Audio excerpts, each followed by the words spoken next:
What Japanese culture was your first exposure? Honestly, it's so embarrassing now, but Uh, I knew nothing when I came here. mm-hmm. Even if I got out a map, I wouldn't be Mm. able to put Japan Mm, on mm, it. mm, You mm, know, mm, mm. Japan and China were the same thing Right. to me. And it, it's pre-internet. Nobody had, not even cell phones or Mm, anything mm, mm, mm, like mm, that. mm, mm, mm, So all I knew was the martial arts when I came.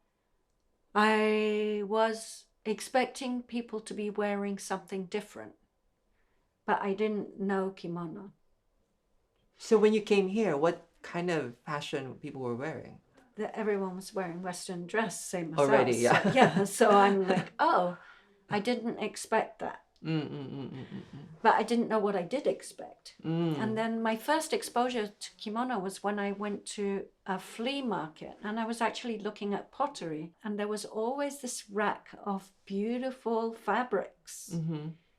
like gowns Mm, mm, hanging mm, up. mm, And I'm like, I don't know what they are, but I love that, mm, mm, mm, and I'm more interested in that than these pots. mm, mm, mm, mm, I still like pots, but mm, mm, I was just so fascinated because there were obviously some lovely fabric because they were all shiny mm, and beautiful patterns and mm. just amazingly vibrant colors that you didn't often see in Western clothing. Mm.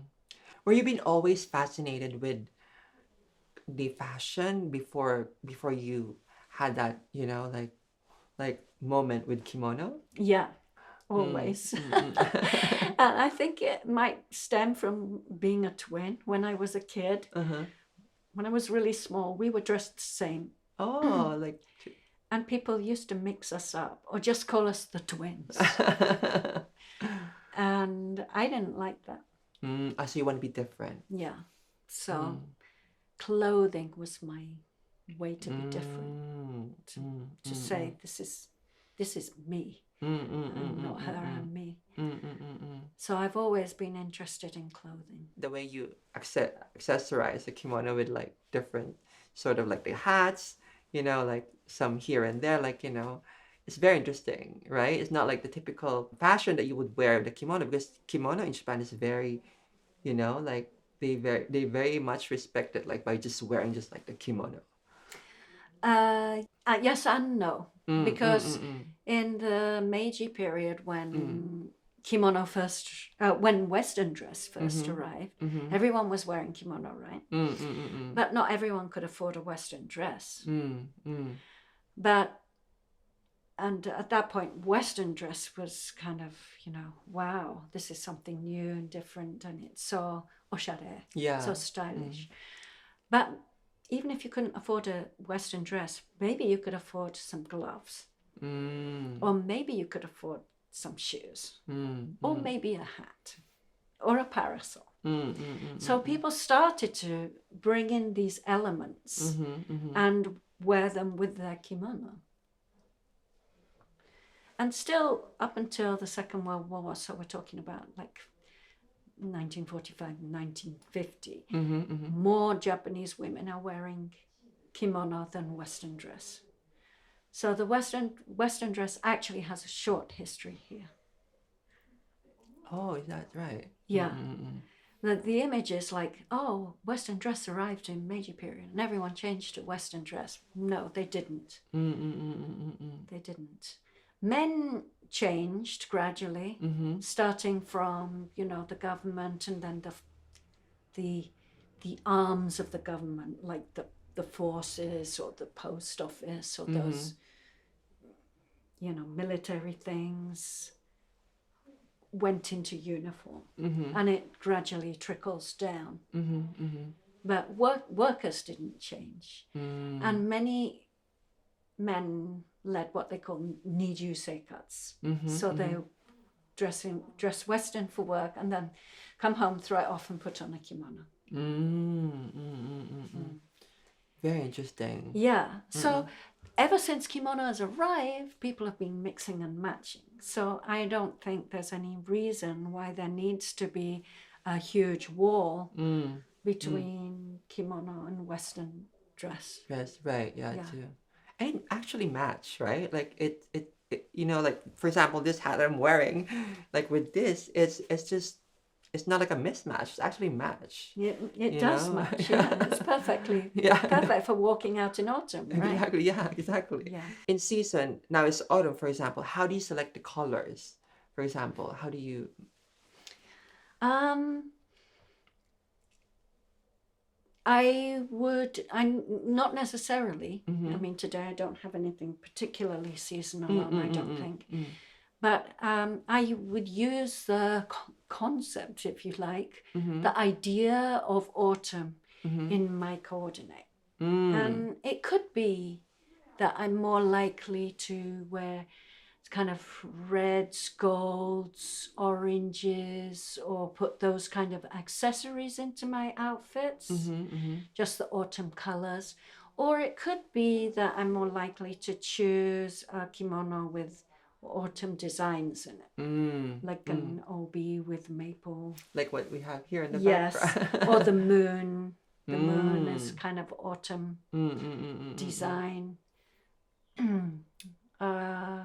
Kiku, chrysanthemums, something like that. Chrysanthemums are beautiful. Yes. So you don't have to coordinate with the seasons, but it's a really fun resource. Actually, I do have chrysanthemums on my collar today. So, yeah. Beautiful, yeah.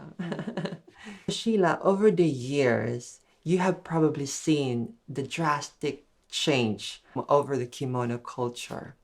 What was the most fascinating change you have seen? Well, when I first started in about 1986, a year just a year after I got here,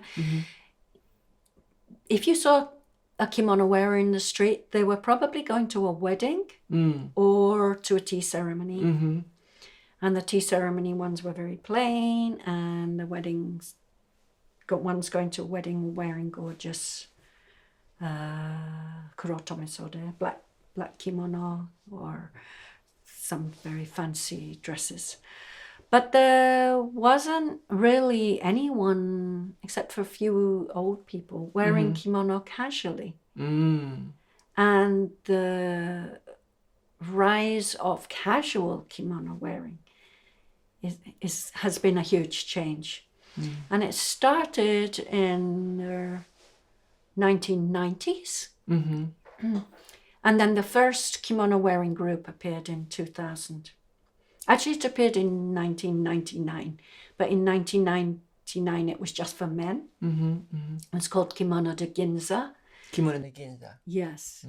And then... Do they still exist? It does still exist, actually, but it's mainly elderly people who are going there now. But it was the first kimono wearing group, people getting together casually just to wear kimono and talk about kimono. And then after that, Kimono Jack movement started, and there's a Kimono Jack in Kyoto. It started from Kyoto, and then it started to have groups all over Japan and beyond Japan. There's one in the UK, one in the Netherlands, a couple in the US. Then here and there are Kimono Jack groups. And then now, I don't know if those groups still exist. People just meet to do stuff. What do you think is the biggest challenge of the kimono culture right now? The biggest challenge is, I think, that the industry itself needs a makeover. So the distribution process and the way it has gone from warehouse to warehouse to warehouse has meant that something that should cost 20 man ends up costing 100 man or 150 man, and people can't afford it. Right. And if that process can change, then kimono can be more reasonably priced.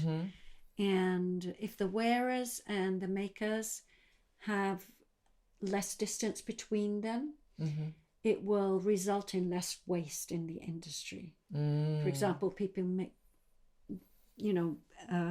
artisans making the same, or what they call kacho fugets. It means like plant and flower plant and flower and bird designs, traditional Japanese kind of designs, making loads of those and saying, oh, these don't sell. And then kimono wearers saying, I want to wear a kimono, but I don't want this. I've seen this before. It doesn't speak to me.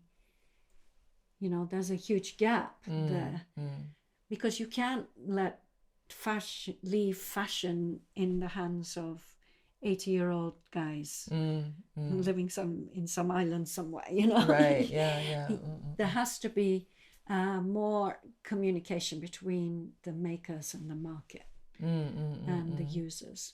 And that will lead to a much more ecological system with less waste, and people will be more excited about wearing kimono with designs that they've chosen or had some say in. Yeah, I think that's a really good idea. So I wonder, when you said like waste, where does this go? Like if you say like they waste the... Oh, there are, you know, rolls of cloth that just lie in storehouses or in shops and don't get sold and don't get sold and don't get sold. Until they just throw them away, I guess, or sold incredibly cheaply. End up in flea markets. Yeah. It is sad, right? But I really hope that, like what you said, it can change and then you can still preserve this culture, because this culture is amazing. Yes. To have it. And I think this really, it gives the Japanese, you know, that when you say kimono, it's their national costume, by the way, right? Yes. Because every time I watch a beauty pageant, like when you wear a national costume representing Japan, they would definitely wear like a kimono. So that's like their national costume, right? Yes. Yeah. And it's almost like the manifestation of the soul of Japan, if you like. One of the most moving stories I heard after the Tohoku disaster, when I was volunteering up their family in Fukushima. I was near Sendai. Sendai. Yeah. Sendai was hit too. Yeah. Where one of the daughters of the family was missing and presumably washed away, and they were just going through the rubble of where their house had been, and suddenly a girl shouts, hey, I found One-chan's kimono. Oh.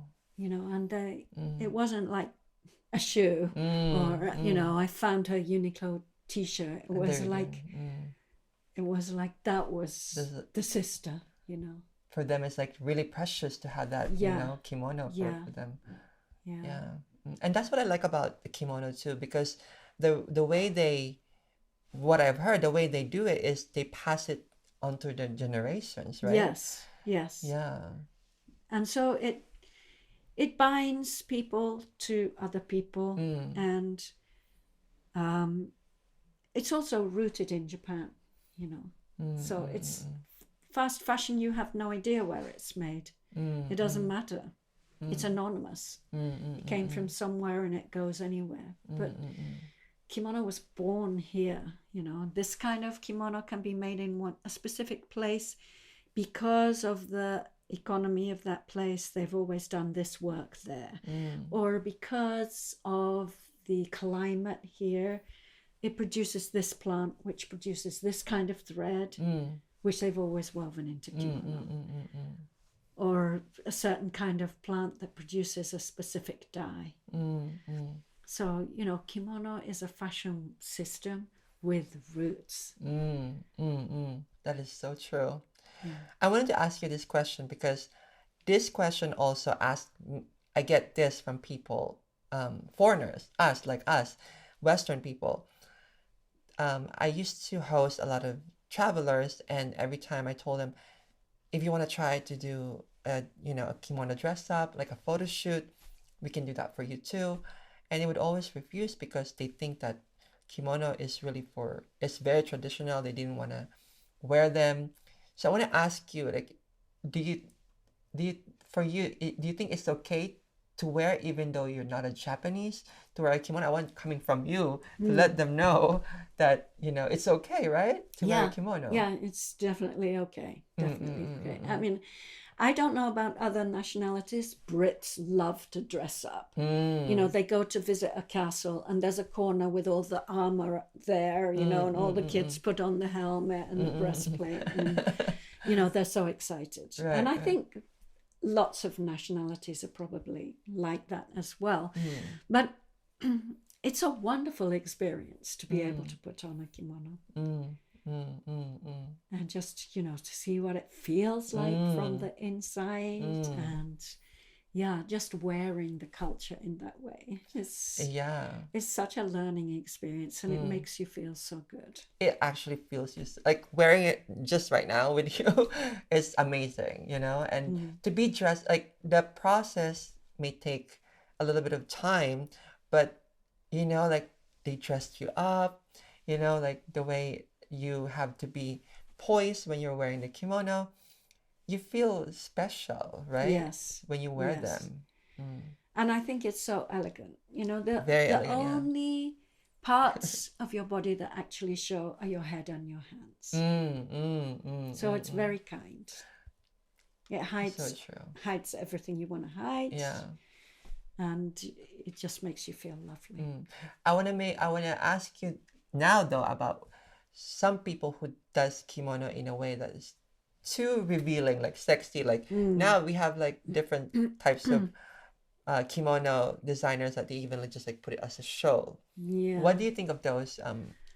Mm, think that sometimes it's used disrespectfully. I think, I'm not sure if it was Lady Gaga or someone wore a kimono after coming out of the gym and it was just trailing on the floor. I Mm, remember mm, this picture in the mm, mm, newspaper. mm, And I thought, no, you know, that's a piece of beautiful silk. It mm, shouldn't be trailing on the floor, mm, even if it's not a kimono, you know. mm. Exactly. Even if it's not a kimono, you have It, to take care of it properly. yes, Yeah. yes, things deserve respect, Mm, and mm. um, they should be treated with respect. That's what I'm telling the people that ask me if they can wear kimono. As long as you know how to respect and how to take care of the garment, I think you can wear them, Yes, right? yes. Yeah. Mm. So another thing I want to ask you is, what do you want to convey about kimono? Well, for Japanese, I Mm, really want them to feel that it's not difficult to wear it and that it's perfectly fine to have it as part of your wardrobe mm, and have it as an option for everyday wear. mm, mm, mm, And many Japanese are scared because the kimono schools made so many mm, rules, mm, and some people are so fussy about it that scared Japanese people away because they're mm, scared of making a mistake. mm, mm, So I want mm, them to feel that it's not scary. It's mm. okay to wear it badly. Nobody goes up to you and say, "Oh gosh, you're wearing those jeans terribly." They No. have no right to do that, right? Yeah. So if you wear kimono, they have no right to comment Mm, on how you're wearing kimono. yeah. You should enjoy wearing kimono. Mm, mm, And because it takes a little bit of skill in wearing it well, mm, at first you'll wear it badly. Great. mm, Go through the bad stage and then get to the good stage. You know, mm, that's mm, fine. mm, mm, And mm, if you can't wear it badly, then my students can never become kimono wearers, mm, you know, mm, because they mm, learn in the classroom. Then they've got to try it out, right? mm, mm, mm, mm, They've mm, got to mm. go somewhere in it. True. It's a learning process, Yes, a but it's learning all worth it, process. right? It's all worth Definitely. it. Yeah. Um, so that's my message for Japanese people, that Mm, it's accessible, it's okay, mm, and it's a really lovely addition to mm, a wardrobe.